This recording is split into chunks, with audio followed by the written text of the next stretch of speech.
Пайғамбар саллаллаху алейхи вассалам лейса минна ман хаббабал мар ала заужиха ау абдан ала сайиди.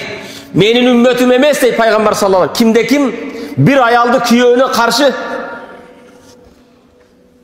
үгіттеп қойса, күйеуіне қарсы қылып қойса, кейбіреулер келіп алып құлағына неме қыла береді. Оған ұғасын, мұнша сабыр қыласын, сен құл белең.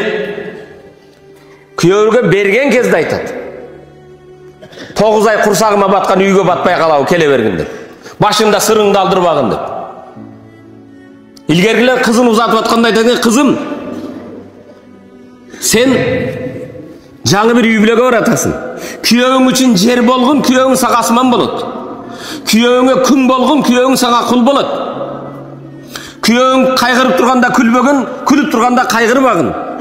Күйеуіңнің көзі сенен жаман нәрсе көрбесін, күйеуіңнің мұрды сенен жаман нәрсе життабасын. Күйеуіңнің сырын сыртқа алып шықпағын.